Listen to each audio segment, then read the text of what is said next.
comienza Reconocer, el programa del equipo Praxis, en radiofrecuencia 808.com.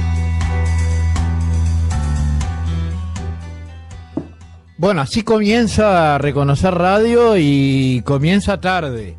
Y con un programa muy particular, con muchas dificultades. Para comenzar vamos a presentar a todos los que estamos presentes en el estudio para hacer el programa. Entonces, en primera instancia voy a quien les habla, a Walter Veneciani, el conductor del programa, y Emiliano, que nos acompaña en los controles. Y nada más, vine con mi nieto Eros, que me está acompañando firmemente, pero el resto de los compañeros, el maestro Diego Cubelli, la profesora Sheila Agüeros y el profesor Ari Thaler, están enredados en distintas complicaciones laborales, artísticas, familiares, y bueno, y hoy tendremos su presencia por otros caminos, que no va a ser el hecho de compartir esta entrañable mesa donde ya se los extrae. Queda larga la mesa cuando uno está sentado solo. Allí tengo uno que se me está sentando al lado para acompañarme. Se agradece.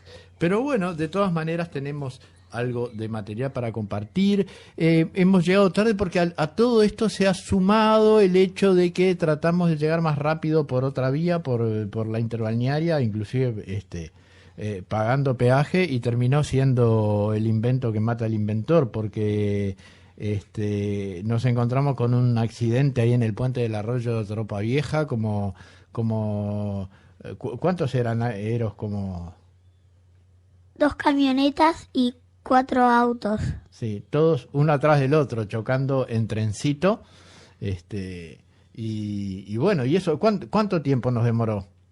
Como 60 minutos. Sí, si no fueran 60 habrán sido 15 por lo menos, pero nos demoró un rato interesante ahí parado a pasito de tortuga. Pero bueno, lo importante es que ya estamos acá compartiendo un sábado más en Reconocer Radio y con una cantidad de material que tenemos para compartir con ustedes.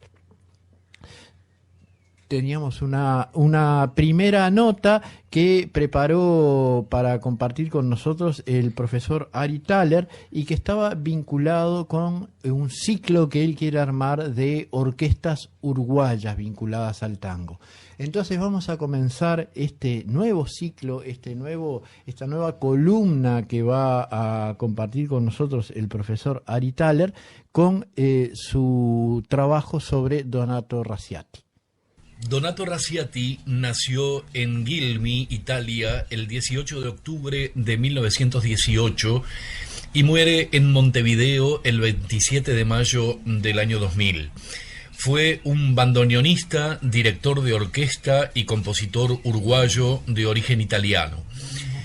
La historia de Donato Raziati es parte de la historia uruguaya y del tango en Uruguay y el Río de la Plata, a través de un periodo de más de 50 años.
Almacén del Paseo Colón, donde van los que tienen perdida la fe. Todo sucio, harapiento, una tarde encontré a un borracho sentado en oscuro rincón.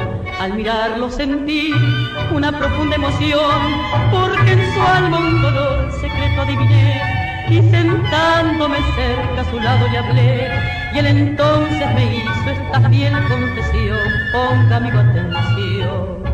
¿Sabe qué es condición de varón el sufrir? La mujer que yo quería con todo mi corazón se me ha ido con un hombre que la supo seducir, y aunque al irse mi alegría tras ella se la llevó, no quisiera verla nunca, que en la vida sea feliz con el hombre que la tiene por su bien o qué sé yo, porque todo aquel amor que por ella yo sentí lo cortó de un solo tajo con el filo se traicionó.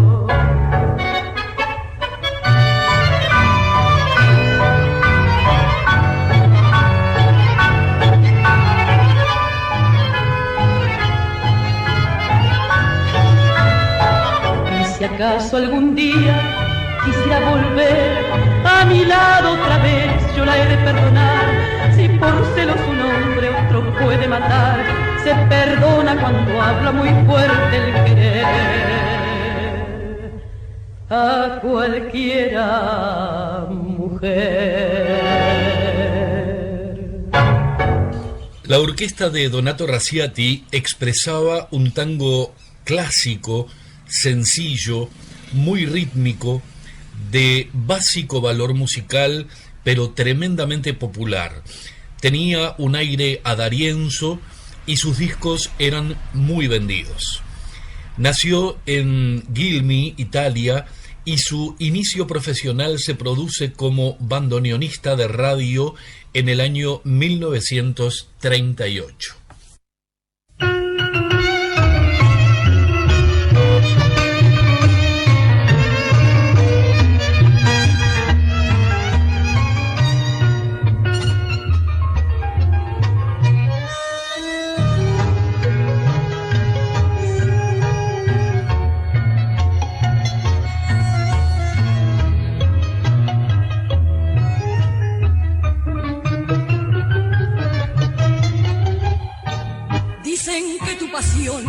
Me alucina, dicen que nuestro amor es prohibido, dicen que mi razón se ha perdido y hasta dicen que huimos de Dios, dicen que tú desvías de mi vida y me das este horror o martirio, pero yo solo digo, la razón está en tu corazón, tu corazón.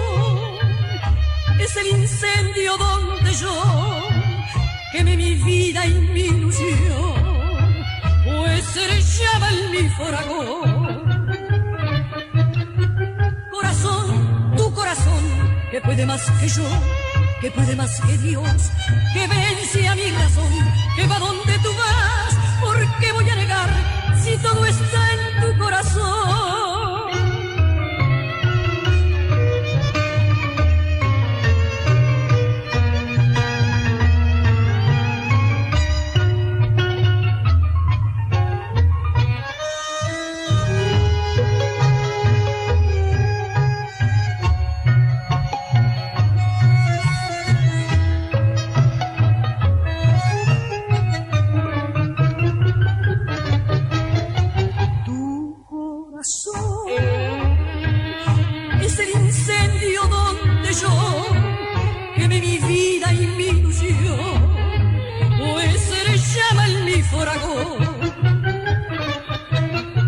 Corazón, tu corazón, que puede más que yo, que puede más que Dios, que vence a mi razón, que va donde tú vas, ¿por qué voy a negar si todo está en tu corazón?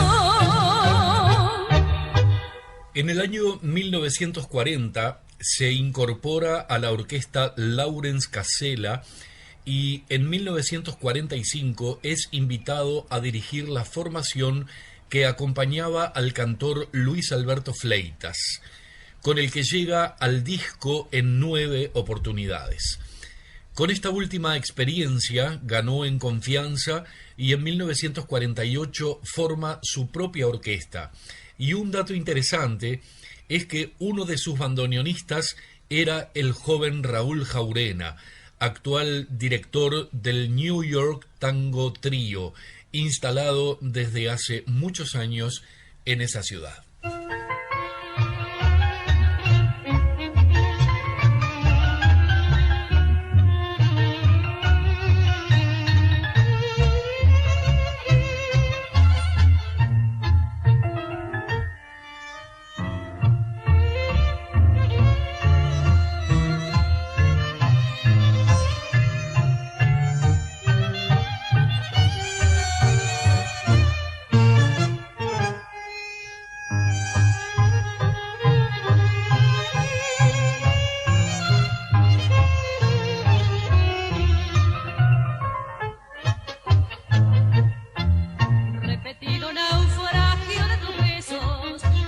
sabido, no ha dejado de sangrar. Una vez tuve esperanza que volvieras y tus manos de rencor me hirieron más. Pues suicida confiar a las palabras, la palabra de amor que da el amor. ¿Cómo pudiste hacerme sufrir tanto sin tener un adiós para mi adiós? Y no hallarás ni un perdón para la herida, y en tu partida las estrellas no estarán. No encontrarás en la caída ni un consuelo, y en el desvelo ni una noche para amar.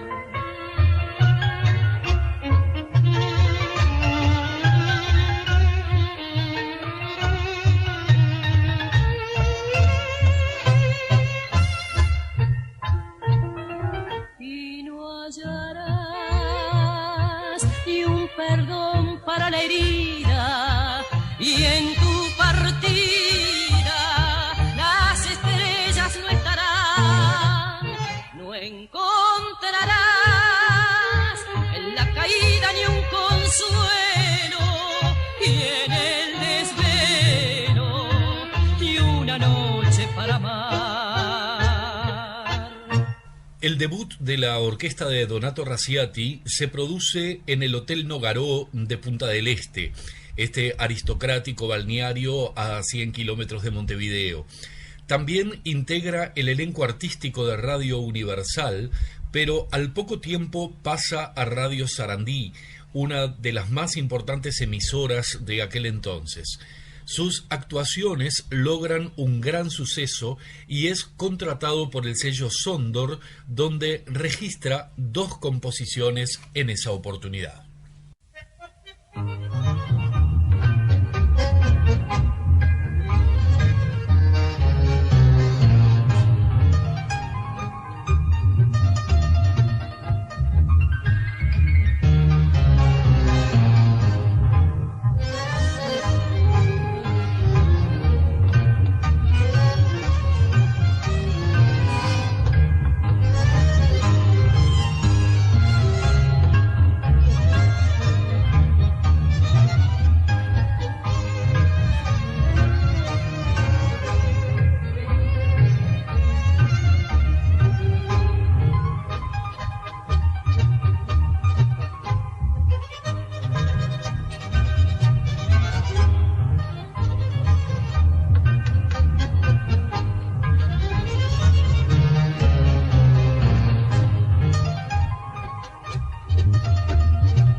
Realiza giras en el interior del Uruguay y en Brasil, y al mejor estilo Canaro se involucra con el teatro.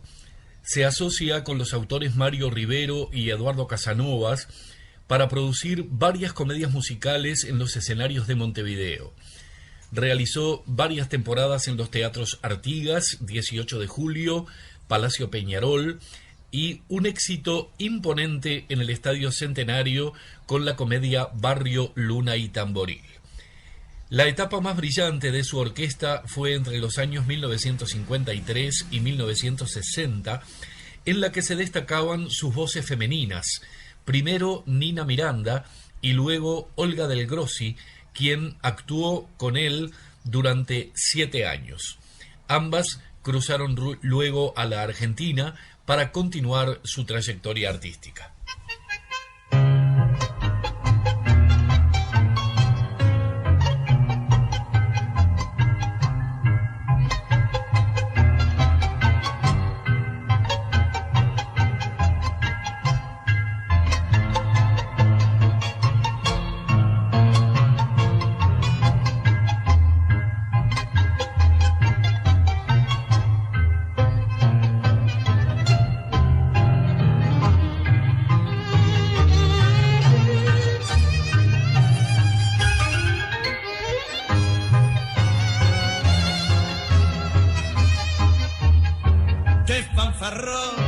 ¿Por qué serás tan perejil? No sé por qué, con tu bla bla a las bebetas engrupís, al taconear buscas el swing que no tenés, que grupos locos te mandas a chamullar, sos un notario imposible de aguantar, me hace reír cuando ladras algún gotán, que de gotanes no manchas ni del zorzal, sos pobre gil y nada más, vos sos un tipo de familia de bote, sos de Belgrano, barriada de mi flor. Yo te pregunto, ¿por qué sos tan veleta? Un caso de contenta, un pobre fanfarrón.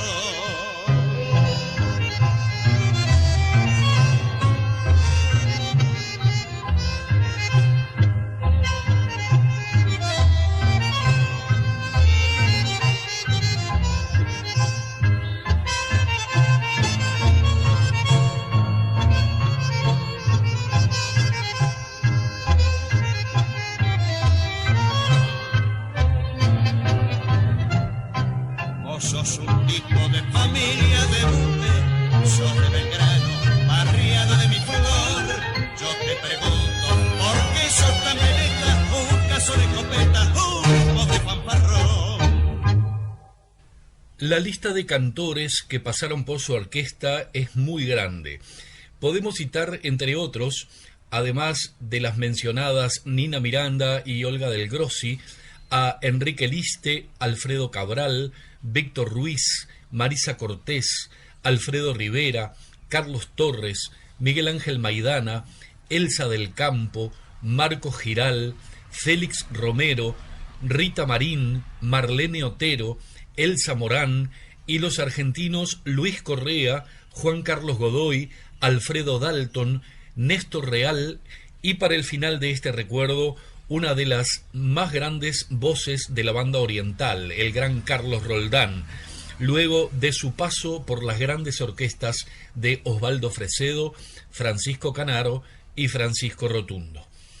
Donato Raciati contribuyó a la vigencia del tango bailable y popular, con tremendo éxito desde el punto de vista comercial y muy requerido en toda América y en Japón.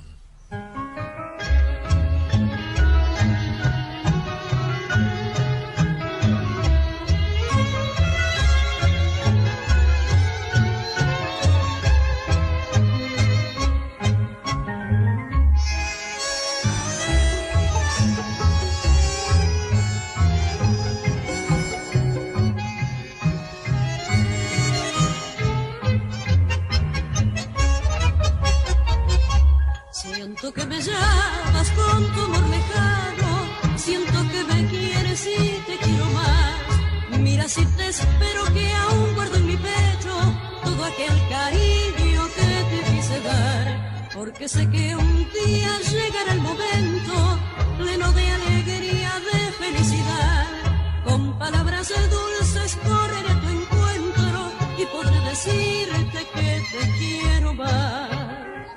Tus ojos buenos me están mirando con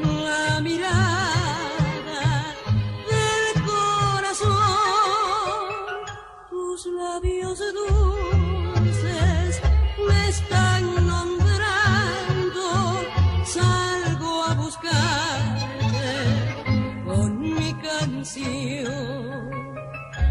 Canto de esperanza, recuerdos triunfales, patinas de aurora con su amanecer, locuras de siempre, noches estivales, siempre con el sueño de volverte a ver.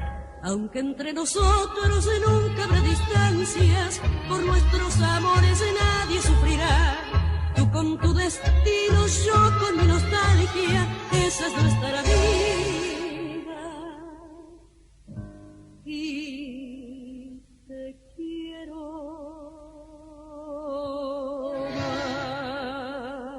más. La orquesta de Donato Raciati actuó en las principales radios de Buenos Aires y en los canales 7 y 11 de televisión. También fue artista exclusivo en el escenario de Catedral del Tango y trabajó en el Cabaret Marabú, donde sus figuras fueron nada más y nada menos que Aníbal Troilo y Carlos Di Sarli. Sus giras por el interior de la Argentina fueron innumerables. Actuó en casi todas las ciudades importantes de ese país.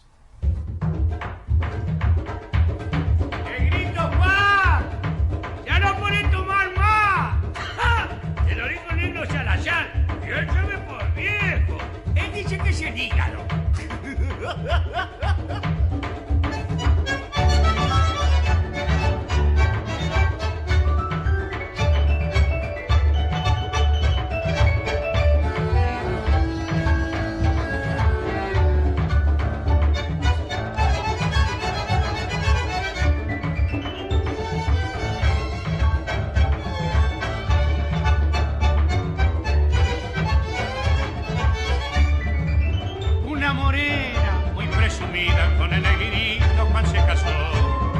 Semana de estar juntito, el de contento se emborrachó. A la morena que yo que enfermo estaba su negro y se desmayó. El asustado salió a la calle, la borrachera se le pasó. Un curandero trajo enseguida y a su negrita pronto curó. Pa' que toma, si te hacen mal, le dicen todos los compañeros al negro Juan. No tomes más caño verbú. La leche es buena para los nervios y la salud. Mira, moreno Juan, yo te doy un consejo, muy viejo que soy. Así lo dijo el doctor Rocha, no hay que tomar más.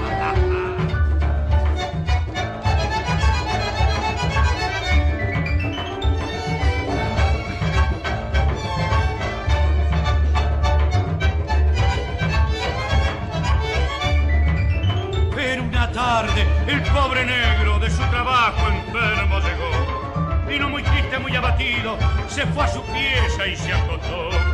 A la morena no lo creía, a su marido mal lo trató. Después de un rato no se aliviaba, un baño frío ella le dio. Al poco rato se levantaba y a su negrita si le cantó. Pa' que toma, si te hace mal, le dicen todos sus compañeros al negro Juan. No tomes más caño vermú, la leche es buena para los nervios y la salud, y la salud, y la salud.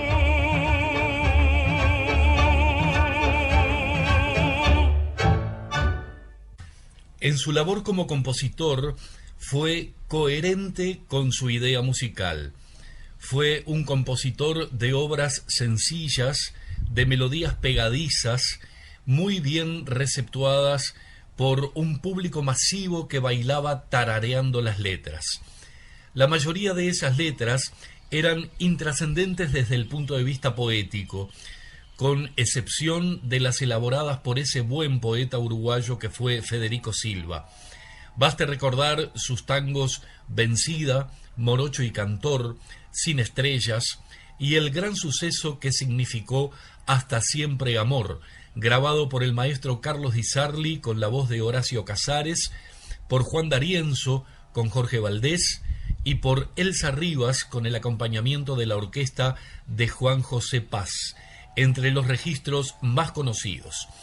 Otros temas suyos: Tu Corazón, Queriéndote, Limosna de Amor, con letra de Enrique Soriano, Murga de Pibes de Carmelo Imperio y Soriano, y Por la misma senda de Mario Batistela.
Carlos Roldán, y De mi barrio, en la voz de Rita Marín.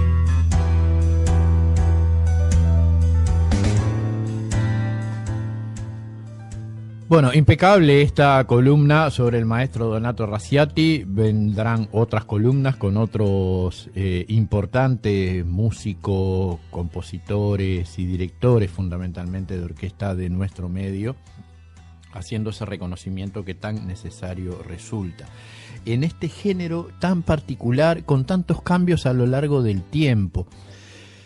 A mí me gusta parar cada rato, cada tanto y mirar lo que está ocurriendo, porque estamos en Ustedes tengan en cuenta que el tango debe ser uno de los géneros musicales que ha obtenido a lo largo de su larga trayectoria, ya por lo menos 150, 160 años, el tango tal cual se sintetizó, se gestó, se modificó en el Río de la Plata y sus diferentes formas y variantes. La cantidad de veces en ese trayecto que ha recibido doctos certificados de defunción anunciando su desaparición inminente y que ya no había forma de rescatarse, y sin embargo una y otra vez el tango reaparece. Reaparece de distintas formas. Lo que pasa que lo que reaparece, como en cualquier cosa con vida, nunca es exactamente igual a lo que había, porque la sociedad que sostiene un fenómeno de cultura popular como es el tango cambia, y cuando cambia la sociedad cambian los productos que genera y consume esa sociedad. Cuando estamos hablando realmente de cultura popular, hay un maravilloso libro de Leonardo Acosta que nosotros conocimos allá. Leonardo Acosta es un musicólogo cubano que conocimos allá por la década del 80, cuando se abrieron las librerías y ingresó una cantidad de material de lugares del mundo donde no ingresaban hasta poquito tiempo antes. Entonces, Leonardo Acosta, conocimos ahí un libro maravilloso, se llama Música y Descolonización, donde él hace un análisis profundo del término popular y lo que se entiende por música popular, y cómo a través de los tiempos, con una mirada más bien anglosajona y comercial, se logró trasladar el concepto de popular a lo que es muy consumido, cuando en realidad había un origen de lo popular, que es lo producido por el pueblo. Y él mismo explica que así termina siendo popular las cosas que producen las grandes industrias culturales para que las consuma el pueblo. Y no son populares o no tienen el mote de popular. O sea, popular es un cantante muy pasado en aquel momento era, ¿no?, por la radio, hoy sería muy reproducido en Spotify.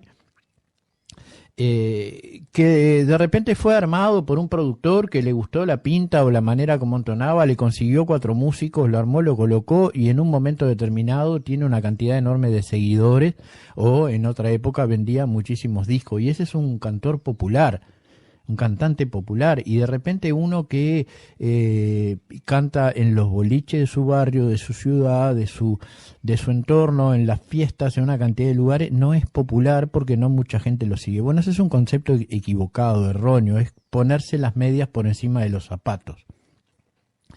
Entonces el tango es un fenómeno popular, y también es un fenómeno popular en ambas acepciones. Eso es lo que hace difícil su abordaje, porque también es un fenómeno de consumo masivo y también se ha transformado en mercancía. Y en este momento estamos en el ámbito, por lo menos donde uno más se mueve y trabaja, que es en el área metropolitana, en Montevideo y en todo Canelones, pasando por una etapa fermental, por una masa crítica de cantidad de gente que está bailando, con la creación de una forma, podríamos llamar, de un tango comunitario. No por la manera en la que se baila, sino por en el entorno en el que se genera. En esto ha tenido una gran importancia proyectos culturales como el programa Esquinas de la Cultura, que empezamos albergando un tallercito de tango allá hace muchos años, por el 2005, 2006, se fue multiplicando. En este momento hay muchos talleres de tango funcionando, tendría que haber más. Lamentablemente, para mi opinión personal, de los 20, 30 talleres de tango que hay en Montevideo, creo que solo los que dirijo yo trabajan con el tango bailado de manera tradicional en nuestro país, el que yo entiendo y argumento y defiendo con investigación, que es el único que realmente tiene un valor patrimonial, los que bailaron nuestros abuelos y nuestros padres en algún momento. Y la gran mayoría se dedica a un estilo que proviene de las modificaciones ocurridas en Buenos Aires a lo largo del siglo XX y trabajadas como mercancía a lo largo del mundo. Pero no importa, porque eso es la manera de bailar, y lo que está ocurriendo con el tango y la manera como se forma, cómo se genera comunidad. Ayer nos invitaron a algunos de los grupos que yo dirijo a participar en una milonga, una celebración que se organizaba en el barrio sur de Montevideo, allá en la calle Paraguay, Galpón del Sur, un centro cultural que administran vecinos de Montevideo y que a través del programa Esquina se está intentando apoyar. Ya en invierno habíamos ido, pero nos tocó un día horrible, igual había ido mucha gente. Ayer también concurrió mucha gente de los talleres de esquina a bailar en ese lugar, a aprovechar la estancia, aprovechar un lugar nuevo, conocer, hacer nuevos amigos, y esto se está repitiendo en todo Montevideo y en todo Canelones. Y es importante porque hay una masa crítica creciente de vecinos de Montevideo alejados de los estereotipos de la tanguera y del tanguero, que simplemente comparten un espacio, comparten un tiempo y comparten esa pasión que genera el bailar, y el bailar tango en particular. El tango tiene... A mí me cuesta decir una magia, porque podría decir una magia teniéndome a un factor estético, a una mirada artística de la magia, y no una mirada mística. No tengo un pensamiento místico o metafísico, pero sí tiene determinados componentes que son importantes. Uno de ellos, por supuesto, es la necesidad de bailar dentro de un abrazo, y el abrazo es un elemento contenedor, y la gente va redescubriendo el valor del abrazo poco a poco y entendiendo esa lógica de funcionamiento que implica un salir de sí. No se puede bailar el tango desde uno mismo. El tango se baila desde el lugar del otro o de la otra. Hay que tratar de entender el movimiento, de tratar de calibrar, tratar de comprender, que no es lo mismo que entender, el movimiento y por lo tanto la personalidad, porque el movimiento de una persona deriva de su personalidad. Y eso está en el tango. Y hay otra cosa maravillosa en el tango. Yo les digo siempre a la gente que participa de mis talleres que el tango se baila entre tres por lo menos. El sujeto, quien enuncia, la persona está bailando, su compañero o compañera, y la música. La música es un factor esencial, forma parte de ese conjunto inevitable, porque debe penetrar el interior de cada uno de los bailarines y el interior de ese diferente que es la pareja. Debe poder movilizar sensaciones y cosas internas en los individuos para permitir transformarlas en movimiento compartido. Y tanto es así que podíamos agregar otro más a la pareja de tango, que es el ojo del que mira. Cuando cualquier persona en cualquier lugar se pone a bailar tango, inmediatamente va a venir gente a mirar.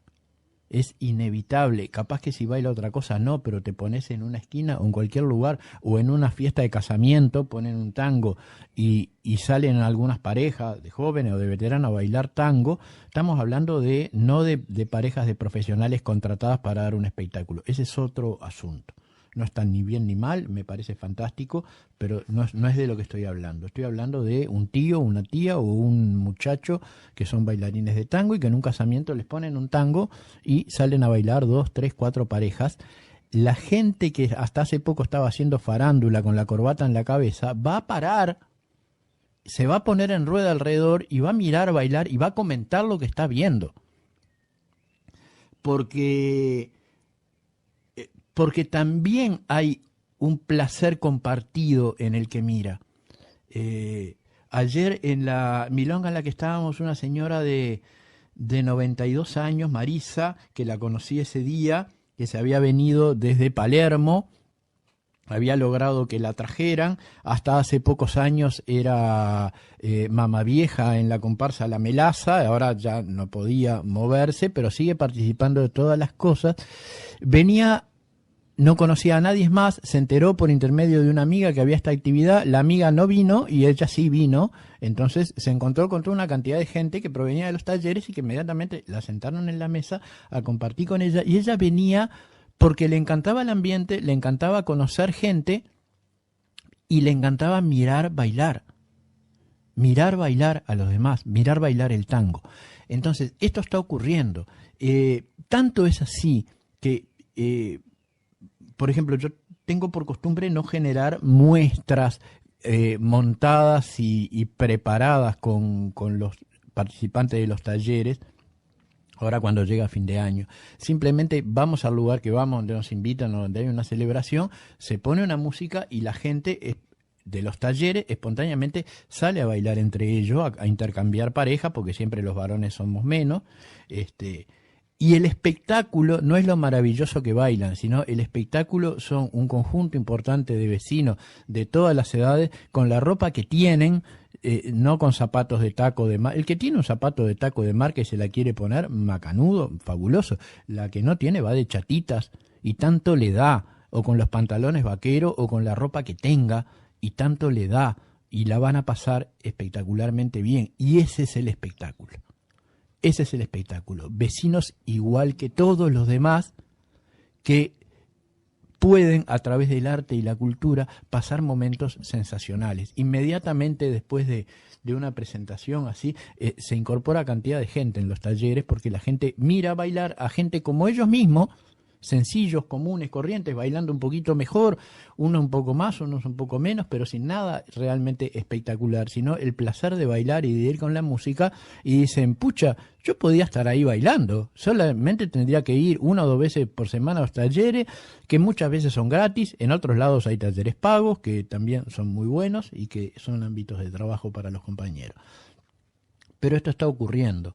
Y se están dando cuenta de que esto está ocurriendo. Ahora va a haber una actividad sobre el mes de diciembre del ensamble de tango de la Orquesta Filarmónica, una especie de orquesta más chica de galas de tango, donde este año ya habíamos hecho una experiencia anterior con la banda sinfónica, antes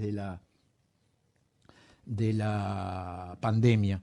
Ahora este ensamble de tango de altísimo nivel, dirigido por el maestro Agopián, va a salir por los barrios, va a tener tres presentaciones en barrios de Montevideo, por allá por el 12, el 13, el 13 va a estar en el intercambiador Belloni, el 14 va a estar en el Centro Cultural Julio Arévalo, en el Paso de la Arena, y el 15 va a estar en el Teatro Artesanos en Peñarol. Y la propuesta que vino fue, en lugar de contratar o de poner, invitar unas parejas de bailarines profesionales para que terminaran de amueblar el espectáculo, digamos, invitar a la gente de los talleres de esquinas, a los vecinos de los talleres de esquina, para que participaran y bailaran con la orquesta. Y fuera ese en unos lados será de una manera y en otros de otra, fuera ese el espectáculo. Una orquesta de primerísimos nivel y vecinos, cualquiera, como todos nosotros, bailando con esa orquesta, no para hacer coreografías extremadamente difíciles, para mostrar lo que hacen los talleres de esquina. Esto me parece que son avances, y son avances importantes, y son avances que la consiguió la gente bailando. Y eso creo que es importante y que vale la pena destacar. Teníamos una llamada pendiente con Juanito. Yo creo que sería bueno que lo contactáramos en este momento. Teníamos la intención, vamos a tratar, lo hemos coordinado con él antes, de charlar en esta mañana tarde de sábado con un amigo entrañable de hace muchísimo tiempo, un intelectual de fuste, un actor de teatro, dramaturgo, director de teatro, docente de teatro, investigador artístico y cultural, que se llama Juan González Urteaga, pero que en todo el ambiente teatral uruguayo se lo conoce como Juanito, dirigente de SUA también. Él no le gustaría que en cualquier reseña dejaran de lado su faceta de activísimo militante sindical a lo largo de toda su vida. Y bueno, vamos a ver si podemos establecer contacto con con Juanito para compartir un momento con ustedes, para hablar principalmente de su... En este momento ha estado en la Feria del Libro presentando un libro nuevo sobre los orígenes del teatro en ambas márgenes del Plata, los orígenes del teatro en Buenos Aires y en Montevideo, algo sobre lo que él ha trabajado mucho. Tiene varios libros publicados sobre el circo criollo, es realmente quizá la persona que tiene más profundo conocimiento en el tema circo criollo en Uruguay y sobre todas las cosas los hermanos Podestá. Y es interesantísima la mirada que él tiene y que él ha desarrollado, y en estos momentos también está trabajando o ya tiene pronta una publicación nueva que integra algunos de los libros que ya tenía publicado y algunas cosas nuevas. Me están haciendo, Emiliano me está haciendo señas de que tenemos conectado a Juan González Urteaga. Juanito, ¿estás ahí, Juan? Hola. Hola. Hola, bien, te escuchamos bien. Sí. ¿Cómo te va, Juan? Bueno, sí, yo más o menos. Un gusto enorme recibirte acá en la fonoplatea de Reconocer Radio, este emprendimiento hecho por artistas, con la mirada de los artistas y con el punto de vista de los irrenunciable punto de vista de los artistas. Y en ese sentido, bueno, nadie habrá iguales de artistas que Juanito Urteaga, pero no más. Bueno, te estábamos tratando de presentar, que la gente conociera algo de lo que es tu trayectoria. Vos sos egresado de la EMAD, ¿no? Hola. Sí. Sí. Se oye muy mal. ¿Oís mal? ¿Ahí me oís mejor? Ahí mejor. Ahí mejor, estaba un poquito lejos del micrófono, ahí me acerqué. Sí. Decía que vos sos egresado de la EMAD, no sé de qué generación, pero desde hace unos cuantos años. 67, da cuenta. Mira. 1967. Mira, qué época para el teatro y qué época para la EMAD y para la comedia también, ¿no? Muchos de los docentes eran de la comedia en aquella época. Sí, algunos sí. Es decir, otros eran como Pepe Struch, que fue el gran pulmón del teatro uruguayo, Domínguez Santamaría, Quinca, esos eran los docentes que había, en las materias de arte escénico, estamos hablando. Y después desarrollaste una ardua tarea artística y también docente. Sí, también. Recuerdo que cuando nos conocimos viajabas a Colonia Viajaba a desarrollar una tarea ahí artística y hasta militante de llevar las ideas estéticas por todos los lugares donde se pudiera. Sí, fui director de la Comedia Municipal de Colonia, que es un elenco rentado por la Intendencia. Sí, lo recuerdo, sí, y esto estamos hablando de allá por los años 80, 90, ¿no? No, un poquito más, porque yo me jubilé con ese cargo, y así que hace más o menos unos 10 años más, ¿no? Por el 2000 y pico, 2015 por ahí. Y también has tenido y has sido ampliamente reconocido por una proficua y prolongada labor gremial y solidaria, principalmente en el ámbito de la Sociedad Uruguaya de Actores, junto a largas generaciones de actores uruguayos que han mantenido esa institución tan importante, ¿no? Sí, se nos cortó la comunicación, pero vamos a volver en un instante. Sí. Ahí estás de nuevo. No sé si me escuchaste, decía que también has mantenido una larga tarea militante en el área sindical a través de la Sociedad Uruguaya de Actores, una institución dentro del arte señera, ¿no? En 3 oportunidades integré la directiva, el consejo de la SUA, de Sociedad Uruguaya de Actores. Sí, sí, lo recuerdo porque compartimos en aquellos momentos mesas en la intergremial y en distintas actividades. También estuviste en Valorarte,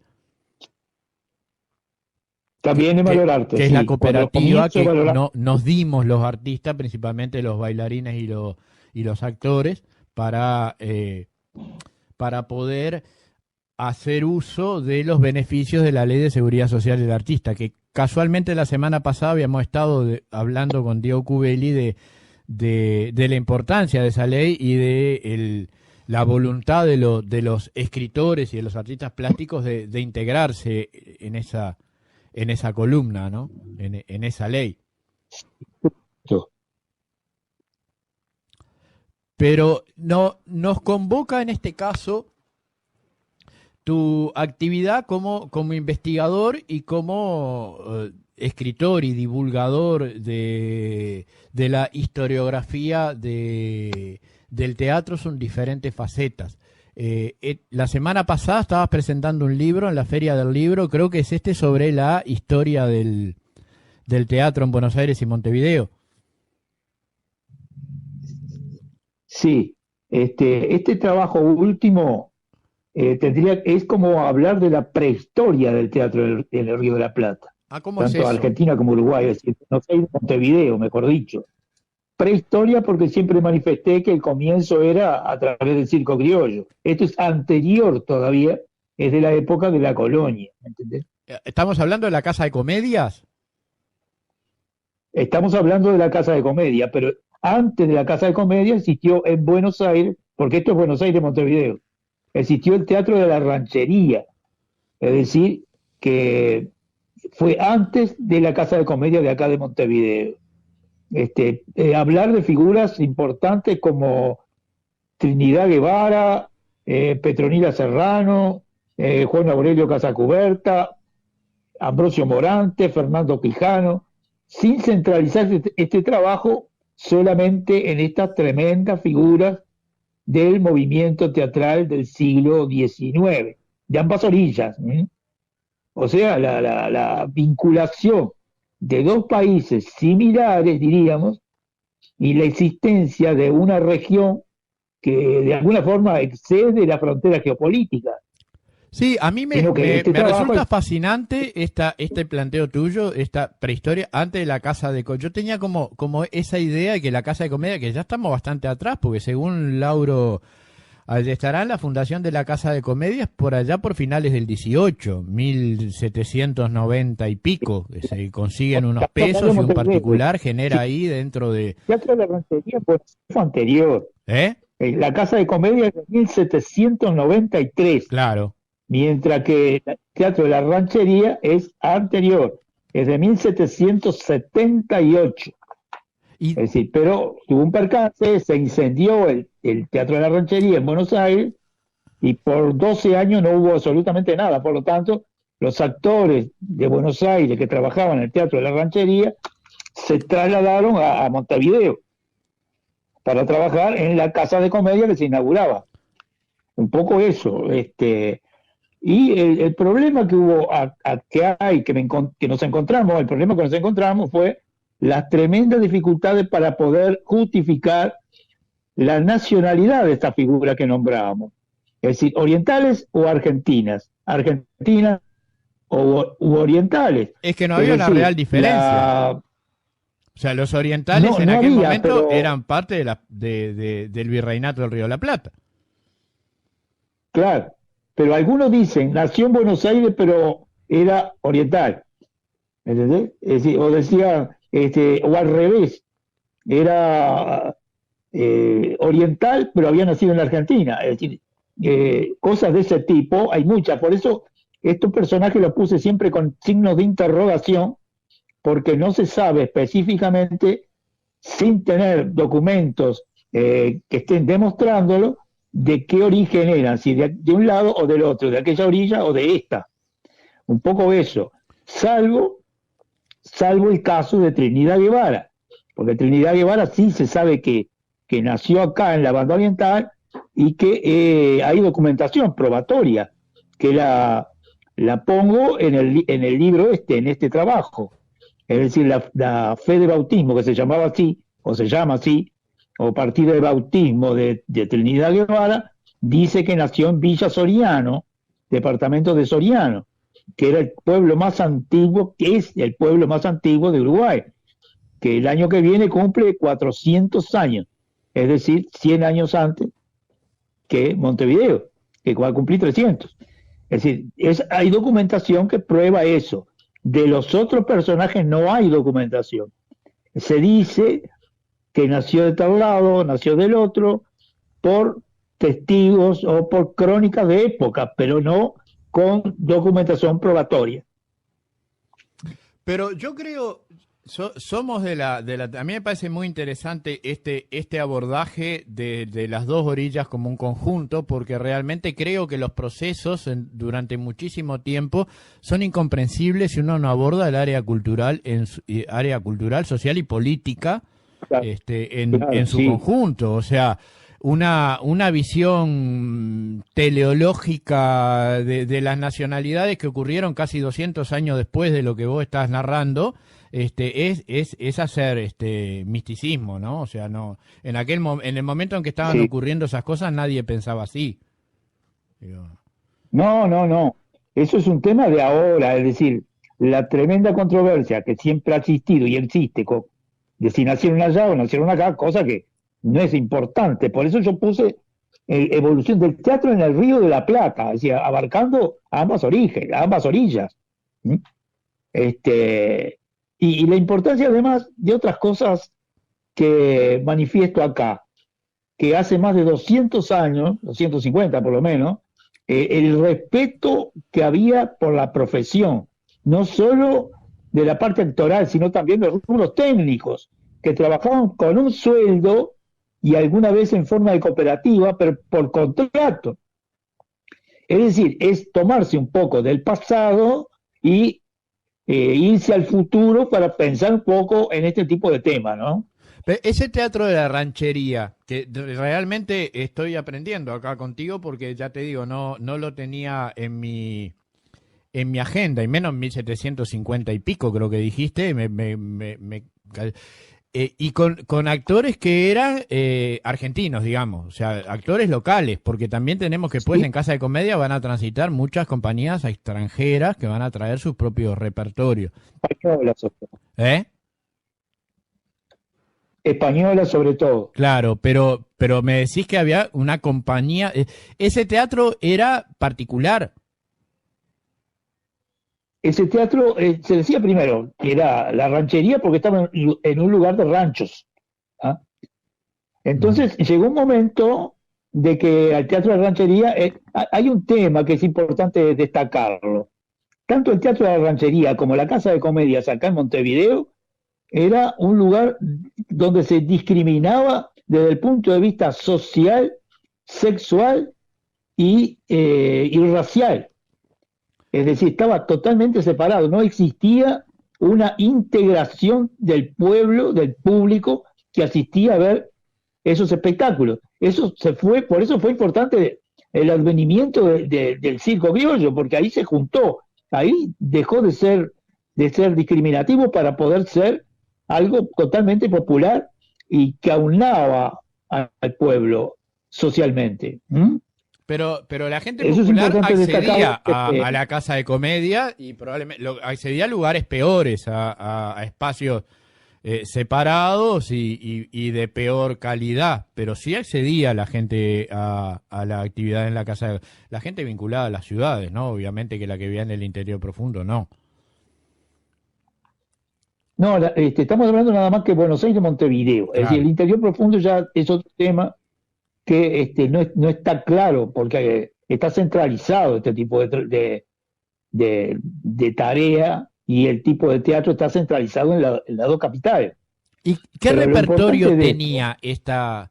De la Casa de Comedia tenemos todo el repertorio que nos ilustra Yestarán y de las compañías extranjeras y todo, y después acá, cuando se empiezan a representar sainetes criollos, como el detalle de la acción de Maipú, las bodas de Chivico y Pancha, y todo eso, que son los primeros sainetes Sí. representados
que ver con el tema del montaje de una obra. Es decir, quedó como en forma de cooperativa. Y sería esa la primera vez que se arma una cooperativa en la banda oriental, no en Uruguay, porque en 1815 Uruguay todavía no existía. Pero es un hecho importante eso, porque el cabildo artiguista fue que mandó ese decreto. Por lo tanto, porque estaba mantenido poco por la Casa de Comedia a nivel institucional. ¿Y eso qué continuidad histórica, qué nexo, qué nexo vivencial le encontrás vos con el teatro posterior, el teatro que bueno, tenemos el final de la Guerra Grande, la apertura del Teatro Solís y todo el fenómeno que va a ocurrir 20, 30 años después tan fuerte del circo criollo? Aunque vos mencionaste como al pasar el circo criollo en esas el circo, no dijiste criollo, el circo en esas postrimerías del 18 y principios del 19, y para mí también eso que estás diciendo es completamente revelador. Yo no tenía idea de que había dando vueltas por esta zona circos en aquella época. Sí, circo había ya. Era circo como estamos acostumbrados nosotros a ver, circo de influencias europeas. Claro, no circo criollo, circo. Es todo antes del 80, antes de 1880. El circo empieza como circo criollo del 84. Claro, uno lo ubica en esa época.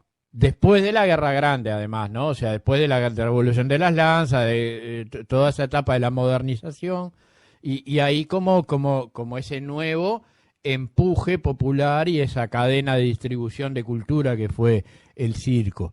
Pero tan anterior, me resulta completamente novedoso. Pero justamente hay como de toda esa efervescencia cultural que hubo en torno al principio del 19 y después a toda la parte revolucionaria, después caemos en una profunda ciénaga de guerras civiles, acá y en Argentina y Brasil y todo. O sea, el problema es, sí. Federales y unitarios, y acá blanco y colorado por reflejo de los federales y unitarios. Sí. Y eso como que destruye las estructuras que estaban circulando, y uno se imagina que el espíritu del teatro, de la representación, se mantendría en los fogones, en los movimientos de la tropa, donde de noche en los aburrideros de los sitios, uno empieza a contar historias y uno recuerda un pasaje de una obra y otro genera una actividad, pero hay como un corte, ¿no? Hay un corte, sí, hay un corte. Es decir, por un lado se manejaba el tema tanto del teatro, vamos a decir, el teatro de la Casa de Comedia, porque el otro ya había desaparecido, aunque después del Teatro de la Ranchería se creó otro, que fue el Teatro Provisional, pero fue 12 años después. Es decir, que entre que se quemó el Teatro de la Ranchería y se creó el Teatro de la Provisional, llamado después Teatro Argentino, hay 12 años de diferencia ahí, que no hubo nada en Buenos Aires. El teatro de la Casa de Comedia de acá, y las obras que se hacían de carácter elitista totalmente, por un lado, y por otro lado, con el advenimiento, diríamos, de lo que fue el circo, hay una brecha entre una cosa y otra. Claro. Y esa brecha es por la que entra después Florencio Sánchez, al poder crear un teatro naturalista, realista, que tenía que ver con lo social, impregnado de las influencias de Ibsen, Strindberg, Chekhov, que estaban ya en Europa. Es decir, entra entre esa brecha, entre el teatro romántico, diríamos, de la Casa de Comedia, y lo que fue después el teatro que se daba en el picadero del teatro gauchesco. Pero lo que yo te preguntaba es, ¿podemos establecer un nexo entre esos dos fenómenos que dé continuidad al fenómeno del teatro nacional, o es una cosa que existió y desapareció? y después apareció otra, Sí, distinta, sin desapareció. vinculación con la anterior.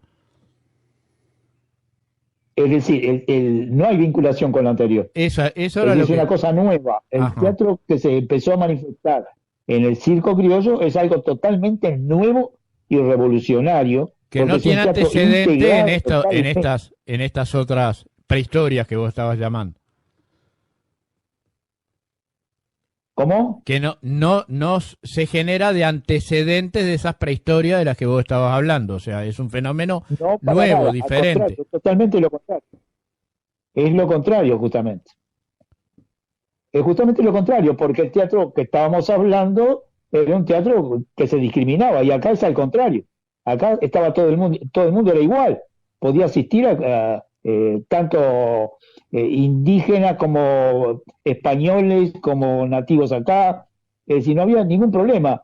Podían ser de cualquier raza, que no había problema. En cambio, el teatro de la ranchería, sí, y el teatro de la Casa de Comedia también, sí. Ahí Y, sí, había problemas. y también acá, en esa misma en el mismo tiempo contemporáneo con el advenimiento de los Podestá, de todo ese ciclo, existe un teatro también elitista, mismo en el Solís y en otros ámbitos que se generaron, donde venían supuesto. compañías extranjeras, se Yo cantaba conocí ópera. al Solís, Claro, yo conocí al Solís cuando empecé a ir a la EMAD, donde para entrar había que tener corbata, por ejemplo. Si no tenías corbata no podías entrar, es decir, tenías que ir de repente a la galería alta y no a la platea. ¿eh? Eso ya era una discriminación. claro, pero eso ya ocurría en la época de Elías Regule. O sea, ya en el 1880 y pico, estaba, en el 89 venía el Circo Criollo, los hermanos Podestá, se instalaba ahí en la calle Minas, eran que tenían el picadero que armaban ellos. Zaguadón y San José. Y por otro lado, caminabas un poco más y estaba en el Solís, donde probablemente hubiera una caña extranjera en el mismo momento. La mayoría, Claro. todas extranjeras. O sea que coexistían esos fenómenos, ese teatro popular, abierto y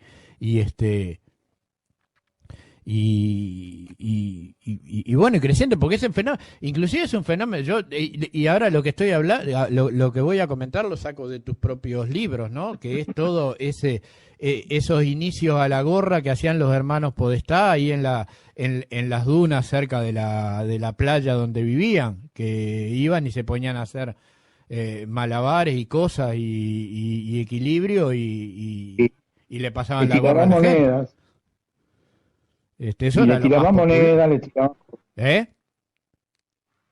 que le tiraban monedas. Claro, eso era lo más popular, digo, la gente más de barrio, la gente más común. Eso es como el inicio de todo. Digo, Claro, esto era el inicio de todo. de la Lo que historia. estamos hablando era antes del inicio de todo. Es decir, una cosa es la prehistoria que está acá manifestada. Otra cosa es la historia que empezaría a contarse a partir de lo que estás diciendo. Porque incluso donde está hoy la Intendencia de Montevideo, en ese predio, hubo un circo que estuvieron los Podestá, y ahí la entrada era bandeja en la puerta, donde la gente dejaba lo que podía. Sí, Un sí, poco lo que me estás diciendo del Teatro de la Gorra. claro. Sí, sí, es realmente fascinante. Pero además de esto, yo creo que hay una cantidad de cosas y que vamos a repetir estas entrevistas, Juanito, porque los ámbitos de conocimiento que vos tenés son muchísimos. Porque el otro día me comentaste al pasar que estaban por editar ahora a través del Instituto Nacional de Artes Escénicas otro libro tuyo que recopila algunos trabajos de investigación sobre el circo criollo, pero que además añade especialmente un capítulo sobre la historia de los payasos en estas costas. Y que me supongo que pasará por Pepino del 88 y por todo ese invento, esa creación de un personaje totalmente diferente, dialectal y opinador político a través de su arte, como era Pepe Podestá. Sí, evidentemente, que es un poco así. Después el teatro se afianza por otras razones. Se afianza a nivel ya cultural y no a nivel de lo que podía ser el circo criollo, porque el circo criollo tenía un repertorio que era bastante reiterado, aunque la gente iba y lo veía 10 veces igual la misma obra, pero y que después fue avanzando con obras de mucho más importancia, tanto acá como en Buenos Aires, pero era un lugar totalmente popular de asistir. Pero para Después, eso muchos años precisaron, después, como vos apareció decías recién con Florencio, precisaron la aparición de autores. había actores, pero no eran actores formados. Los actores del circo criollo venían, unos le enseñaban a otros, otros a otros, y así, pero no tenían una formación de técnica, por ejemplo.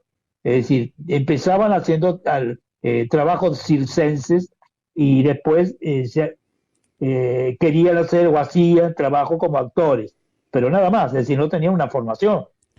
No, yo te hablaba de autores. Vos nombrabas el caso de Florencio y creo que hay, a partir de ahí, de toda esa etapa, un parteaguas. Empieza a haber una producción intelectual sobre la cual construir un teatro propio, que también hacía falta, porque con lo de Gutiérrez, con Juan Moreira y todo eso, bueno, es lo que vos decís, tiene un vuelo limitado. Y después, después de Juan Moreira, construyeron 1500 sainetes más o menos similares, todos eran lo mismo. Eran obras de teatro, no eran, es decir, se adaptaban a obras de temáticas de narrativa para pasarlas a teatro. Claro, sí, bueno, fue lo que pasó con Juan Moreira, que era una novela. Sí, y Martín Fierro lo mismo, y las otras también, eran todas obras adaptadas. Es decir, no se escribía para teatro directamente. Se escribía, encontraron una beta de que lo nacional era posible a través de Juan Moreira para adelante, puesto que nacional no había nada, eran obras copiadas del repertorio europeo. Sí, realmente es todo un fenómeno fascinante sobre que va, y ya te digo, me interesa mucho ese estudio, que ese todavía no he tenido acceso, pero ya lo tendré y después lo comentaremos, sobre eso que hace sobre ese estudio sobre los payasos. Ah, sí. Eso está en el libro que se llama El triste arte de hacer reír. Y está integrado en un libro que publicaste o estás por publicar ahora a través del INAE. No, ya lo publicó el INAE, lo está repartiendo y va a empezar a estar en días. ¿Y cómo se llama? Está el libro de los circos que tú conoces, sí, más el de los payasos, más diccionario o vocabulario, si querés llamarle, circense, con términos usados dentro del circo. Algunos que son términos a nivel internacional y otros creados acá en la marcha de los propios actores y que después quedaron esos términos. Bueno, y decime cuál es el nombre de ese libro para que la gente lo pueda buscar. Y el libro se llama se llama como se llamaba el otro anterior, lo único que se le sacó por un error mío se le sacó lo que decía en Uruguay, es decir, que se llama El Circo Eterno, Glorioso e Inefable. Sí. Ese es el nombre del libro. Bueno, maravilloso, Juan. Sí, creo que ahora se está repartiendo, podés conseguir uno porque no es difícil conseguir. Sí, yo creo que mucha gente va a interesarse por estos temas porque realmente son fascinantes. Juan, nosotros te vamos a despedir por hoy, pero con el claro compromiso de volvernos a conectar para hablar más profundamente de estos temas. Fíjate que prácticamente hemos rozado lateralmente una y otra vez la historia del circo y de los hermanos Podestá, y yo sé que vos tenés un abordaje maravilloso y que ya no tenemos tiempo de hacerlo en esta etapa, pero lo haremos en otra. Y de este tema de los payasos me interesa que también abrir el tema. Muchas gracias por la explicación y poder manifestarme en cuanto a este trabajo nuevo que estoy haciendo. No, nosotros somos los agradecidos porque realmente además damos fe de la seriedad y la vocación científica del trabajo de Juan González Urteaga en la investigación profunda de estos fenómenos que ojalá prendan, pero realmente hay muy poca gente que se esté ocupando de esto y bueno, hace falta porque es nuestra historia, además de que es nuestra historia como artistas. Todos quienes de una manera u otra hemos subido al escenario a hacer cosas, tenemos una tradición de la cual apropiarnos que nos está diciendo en este momento Juan, bueno, se remonta hasta 1750.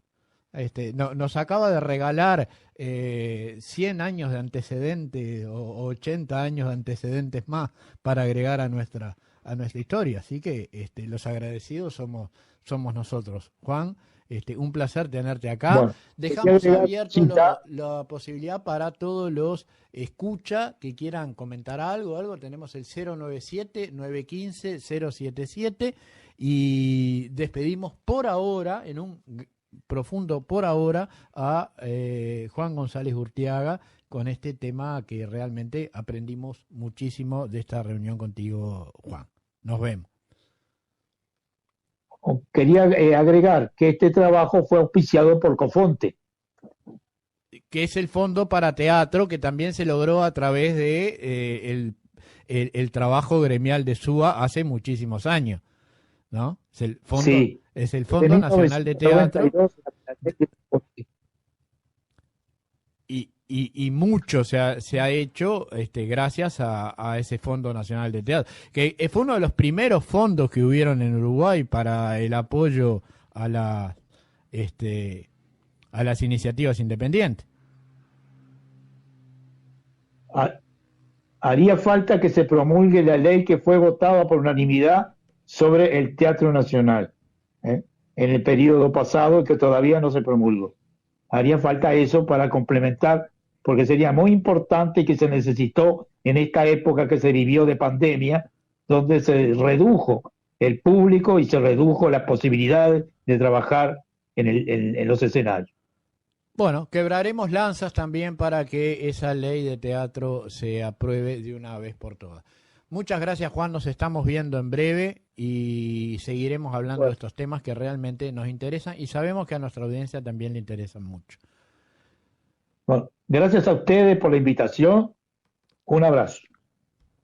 Bueno, maravillosa la entrevista. Les repetimos a quienes quieran opinar y decir algo. Nos han llegado ya mensajes, inclusive a nuestros propios compañeros. Sheila está mandando mensajes diciendo que dándonos la aprobación de que nos quedamos solos y que de todas maneras estamos logrando sacar el programa adelante. Muchas gracias.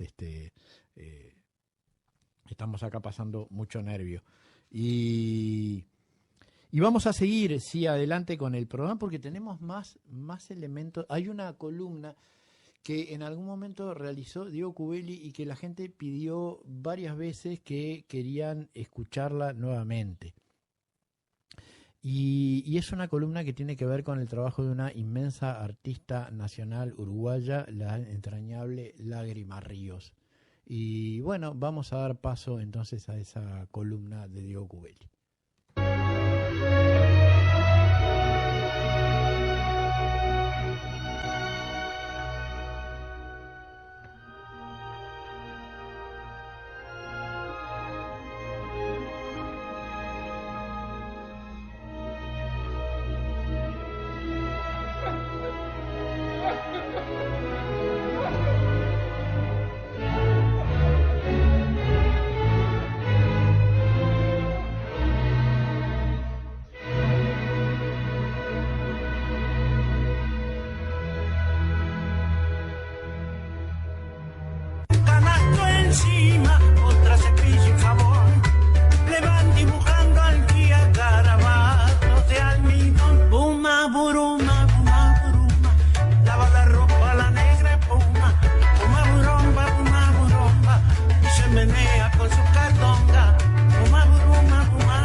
Simulan mil banderas, una con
Muy bien.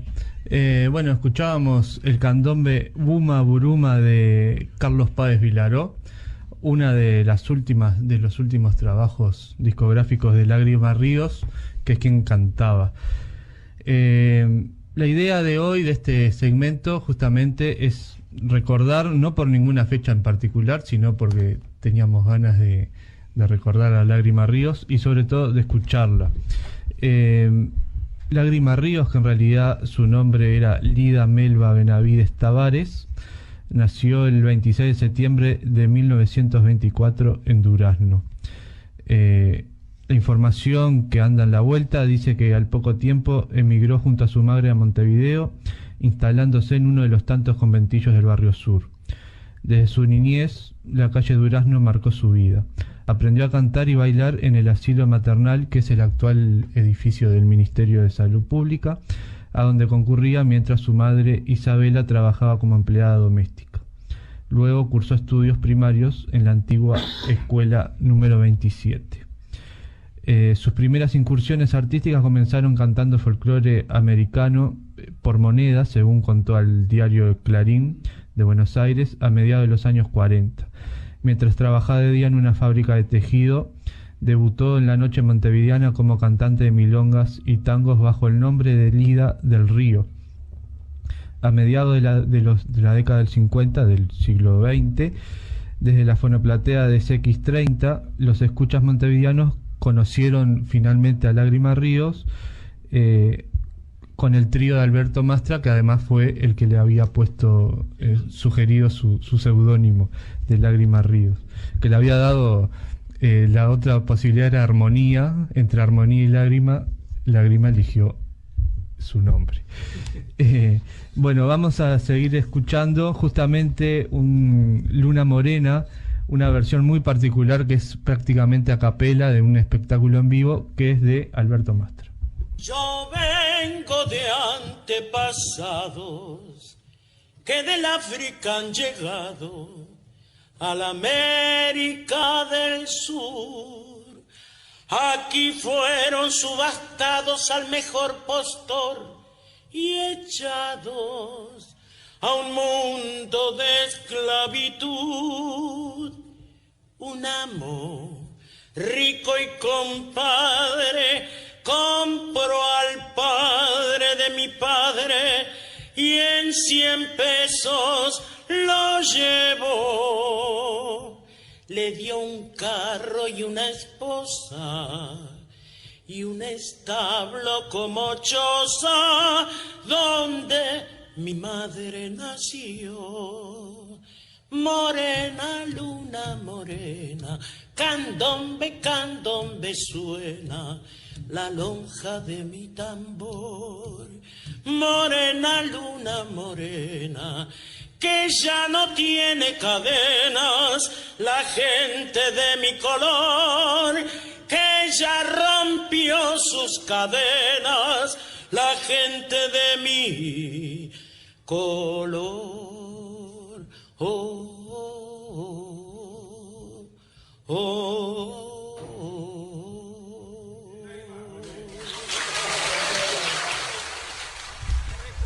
Bien, escuchábamos el candombe Luna Morena de Alberto Mastra por Lágrima Ríos en un espectáculo en vivo homenaje a Alberto Mastra de la década de los 80. Cantando tangos, Lágrima ganó el concurso La Voz del Aire, organizado en 1956 por el diario La Tribuna Popular y la radio CX24. A partir de allí obtuvo un contrato para cantar en la orquesta de Orosmán Fernández, en esa emisora y en conocidos locales nocturnos del momento como Teluria, lo que le permitió dedicarse por completo a lo artístico, dejando atrás la fábrica y otros trabajos domésticos. En cierta ocasión expresó que había entrado al tango casi sin querer y que su incursión no había sido fácil, dado que por aquellos años era muy raro hacer tango y ser negra. Vamos a seguir escuchando ahora en un tango de Juan Carlos Patrón, con música de Gavioli y Carmelo Imperio, que es Payaso Triste.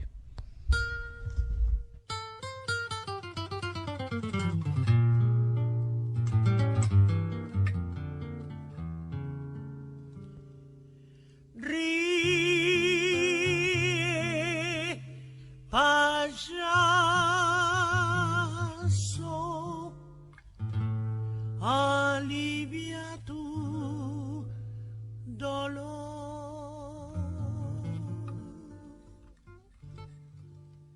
Payaso triste, voy por el mundo con mi incurable pena de amor.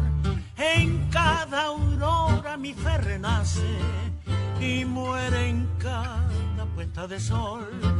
Cuando en el circo festejan todos las mil piruetas del viejo clon, no piensa nadie que el rostro ríe mientras solloza su corazón. Soy prisionera en libertad, río salto, canto, bailo para los demás.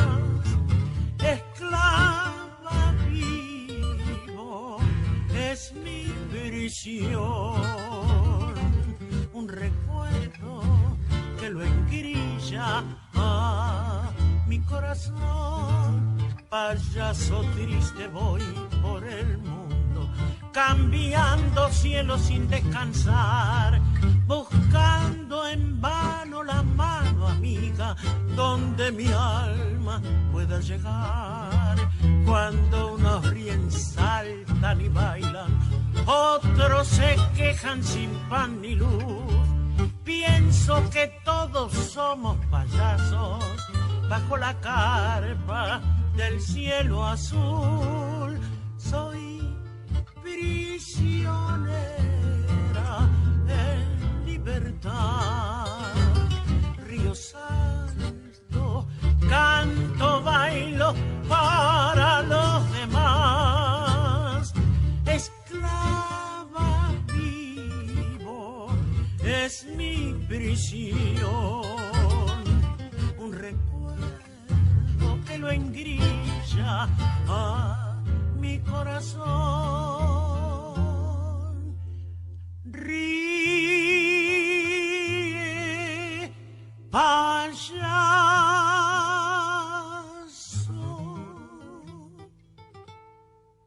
alivia tu dolor.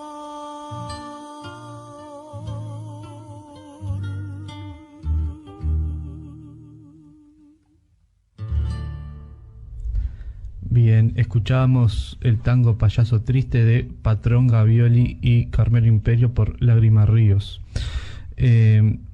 A partir de los años 60 y durante una década integró el quinteto vocal a capela Brindis de Sala, de la cual fue creadora y fundadora. Con este grupo recorren el país y la región presentándose en diversos programas de la televisión argentina. En los 70 comenzó una actividad con una activa labor con su espectáculo Noches de Uruguay junto a la orquesta de Walter Silva y los hermanos Bonasorte en los tambores. Por esos años también participó en elencos de películas argentinas y compartió escenario, por ejemplo, con Goyeneche, con Edmundo Rivero en Buenos Aires. También podemos decir que su trayectoria como exponente del ritmo del candombe comenzó en el 46, cuando fue invitada por José Antonio Lungo. Las siguientes décadas, estos le permitieron llegar a ser conocida por un mayor público en el país y en el exterior también. Digamos que llegó a grabar un poco tardíamente, ¿no? Su reconocimiento le permitió radicarse en Madrid durante los últimos años de la dictadura uruguaya. En el 2005 fue editado un libro y un disco compacto que fue Café de los Maestros, que fue un invento de Gustavo Santaolalla, donde reunió figuras del tango de los que estaban en ese momento, y fue, digamos, uno de los últimos reconocimientos importantes que tuvo. También decir que la colectividad afro-uruguaya encontró en ella una referente y una defensora de sus reivindicaciones. Fue así que presidió durante muchos años la organización Mundo Afro. Para finalizar, decimos que falleció el 25 de diciembre del 2006, algunas semanas después de ser inaugurado por ella el Día del Candombe. Y también, para finalizar, vamos a escuchar un candombe esta vez de Homero Mansi en letra y Charlo en música, que es Oro y Plata de sus últimas grabaciones.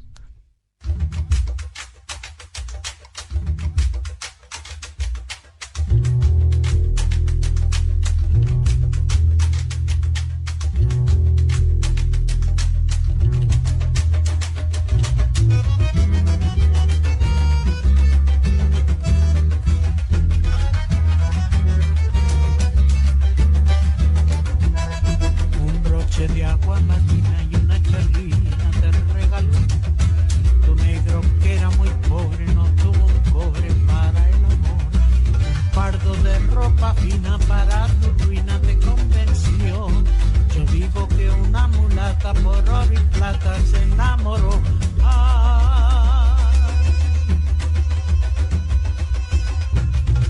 Late que late y el cuero del parche mate con manos de chocolate, el negro que la perdió. Rueda que rueda, lo mismo que una moneda, con ropas de tulicera, la negra que le mintió. Todos los cueros se están doblando, pero tus ojos están llorando. Que un pardo de cuello duro, fumando un puro se la llevó.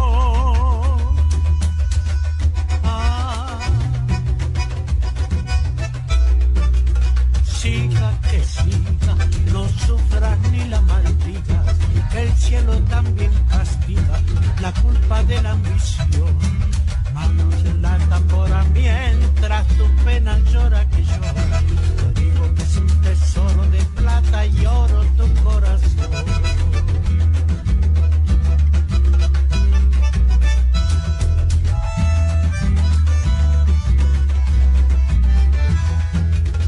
Y una esterlina fueron la ruina de una pasión. Un fardo con 10 monedas, forro de seda tu corazón. La plata siempre es la plata que hiere y mata sin compasión. Yo digo que una mulata por oro y plata se enamoró. Siga que siga, no sufras ni la maldigas, que el cielo también castiga la culpa de la ambición.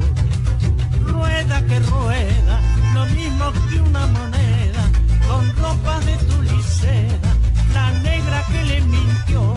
Todos los cueros se están doblando, pero tus ojos están llorando. Que un pardo de cuello duro, fumando un puro se la llevó.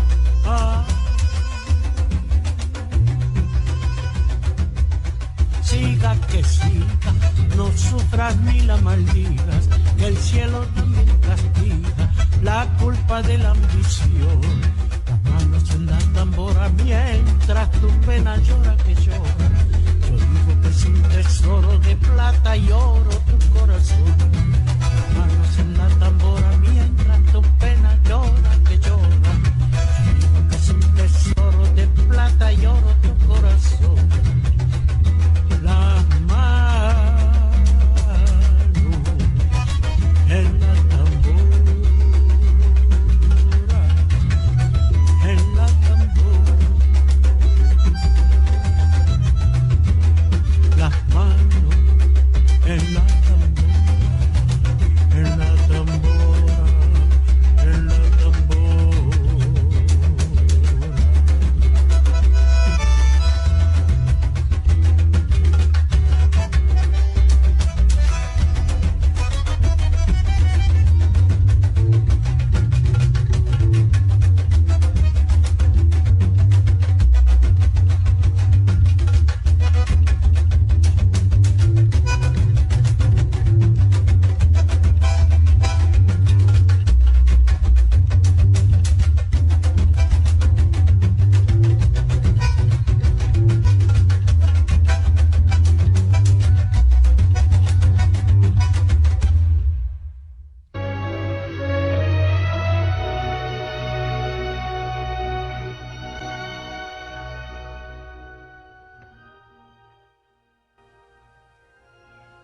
Bueno, y así con estos maravillosos aportes con una ayudita de mis amigos, como dirían los muchachitos de Liverpool, estamos llegando al final de este diferente programa de Reconocer Radio que hemos desarrollado en soledad con Emiliano acá, uno de cada lado del vidrio, en este cálido sábado de noviembre.